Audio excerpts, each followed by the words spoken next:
کہا تھا عمر بن خطاب ابی بن کعب سے، کہے ابی بن کعب بتاؤ تقویٰ کیا ہے؟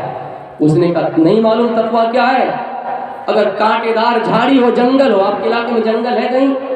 کانٹے دار، بالکل کانٹے دار جھاڑی جنگل ہو اور اس جنگل سے گزرنا پڑے، اس جنگل سے راستہ ہمیں کراس کرنا پڑے، اسی راستے سے ہمیں گزرنا پڑے، تو بتائیے کانٹا ہمارے سروانی میں، ہمارے کپڑے میں چبھے گا یا نہیں؟ ضرور چبھے گا۔ آپ چاہے جتنا بچ کر چلنے کی کوشش کیجئے، ہمارے کپڑے میں ایک دو کانٹا چبھ ہی جائیں گے، ہمارے پیر میں کانٹا چبھ جائیں گے۔ اس لیے دنیا کی مثال اس کانٹے دار جھاڑی کی طرح ہے۔ اس دنیا میں بھی آپ کو قدم قدم پہ سوچ سوچ کر چلنا ہوگا اور دنیا کے ان جال سے بچنا ہوگا۔ دنیا میں ہر جگہ پہ گناہ کے اڈے کھلے ہوئے ہیں، گناہ کا جال بچھا ہوا ہے، آپ کو بچ بچ کر چلنا ہوگا۔ خدا نہ خواستہ اگر ایک دو گناہ آپ سے ہو جائے، جس طرح ایک دو کانٹا پیر میں چبھی جائیں گے، اس کا علاج ڈاکٹر نے بتلا دیا کہ اس پر مرہم لگا لیے جائے، اس پر پٹی باندھ لی جائے، اسی طرح اگر آپ سے ایک دو گناہ سرزد ہو ہی جائے۔ ہم نے تھوڑی دور فرقہ گئے، وہاں پر لوگوں نے شراب کی دکانیں کھلی رکھی ہے، شراب کی دکان سے آگے گزرے۔ پھر ہم مالدہ گئے، وہاں پر لوگ زنا کا ایام ہو رہے ہیں، کچھ لڑکیاں دعوت نظارہ دے رہی ہے۔ پھر اور آگے بڑھے، وہاں پر لوگ خیانی سگریٹ بیڑی وغیرہ پی رہے ہیں، تمباکو وغیرہ، لوگ نشہ پی رہے ہیں۔ ہم نے فرقہ بھی پار کیا اور مالدہ بھی پار کیا، ان دو گناہ سے بچ گئے، لیکن آخری مرحلے میں ہم نے جا کر گناہ کر ہی لیا۔ تو قرآن کہتا ہے، حدیثیں کہتی ہے، اگر تم سے ایک دو گناہ ہو ہی جائے تو اللہ تعالیٰ نے اس کا علاج بھی قرآن میں بتلایا۔ اور کیا بتلایا؟ یا ایھا الذین آمنوا توبوا الی اللہ توبۃ نصوحا عسیٰ ربکم ان یکفر عنکم سیئاتکم ویدخلکم جنات تجری من تحتہا الانہار۔ اے لوگوں، اگر زندگی میں دنیا میں بچ بچ کر چلنے کے باوجود اگر تم سے ایک دو گناہ سرزد ہو ہی جائے، ایک دو گناہ ہو ہی جائے، تو اللہ تعالیٰ نے توبہ کا دروازہ کھول کر رکھا ہے۔ اللہ تعالیٰ سے گڑ گڑاؤ، اللہ تعالیٰ سے دعا کرو۔ رفع یدیہ الی السماء، اپنے دونوں ہاتھوں کو آسمان کی طرف لہراؤ اور اللہ تعالیٰ سے دعا کرو، اے اللہ ہم نے جانے انجانے میں یہ خطائیں کر دی، ہم نے جانے انجانے میں یہ گناہ کر دیا، اے اللہ تو ہی معاف کرنے والا ہے، تیرے علاوہ کوئی معاف نہیں کر سکتا۔ اگر تو معاف نہیں کرو گے تو دنیا کے اندر کون ہے جو معاف کرے گا؟ اللہ فرماتا ہے، ہو سکتا ہے امید ہے کہ میں تمہارے ان توبہ کو قبول کر لوں، ہو سکتا ہے میں تمہاری ان گناہ کو قبول کر لوں اور تمہیں پھر سے جنت دے دوں۔ اس لیے میری ماں و بہنوں، اگر قسم کھائیے، اگر اس سے پہلے آپ نے جو جو بھی گناہ کی ہیں، لیکن ہم اور آپ ہیں جو گناہ بھی کر لیتے ہیں لیکن اللہ کی طرف رجوع نہیں ہوتے ہیں، اللہ سے توبہ نہیں کرتے ہیں۔ مرد بھی یہ کام کرتے ہیں کہ گناہ کر لیتے ہیں لیکن اللہ کی طرف رجوع نہیں ہوتے ہیں۔ صحابہ کرام کی زندگی پر عمل کیجئے، اللہ کے رسول بھی دن میں 70 مرتبہ توبہ کیا کرتے تھے، اور اللہ تعالیٰ فرماتا ہے جو توبہ کرنے سے دور ہوتا ہے اللہ کی رحمت سے مایوسی ہو جاتا ہے۔ لا تقنطوا من رحمت اللہ، اللہ کی رحمت سے مایوسی ہو جانا بھی کفر کی علامت ہے۔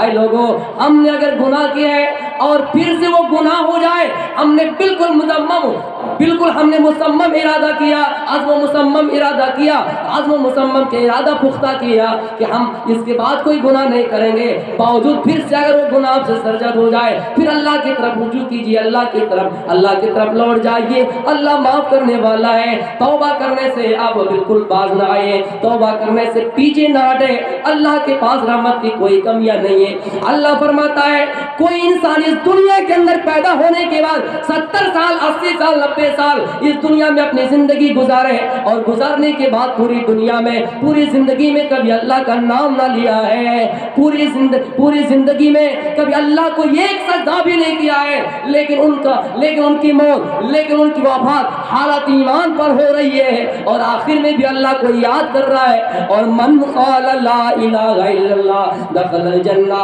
آخری ٹائم میں بھی، آخری وقت میں بھی اللہ کا نام لے رہا ہے تو اللہ فرماتا ہے ایسے لوگوں کا، اللہ کے نبی کی حدیث ہے، ایسے لوگوں کا ٹھکانہ اللہ جنت بنا رہا ہے۔ لیکن شرط ہے کہ میرے پیارے ساتھیوں، جب تک ہم باحیات ہیں، جب تک ہم زندہ ہیں، ہمیں ابھی سے اس کی سوچ کرنی چاہیے، کیونکہ بڑھاپے کا اعمال اس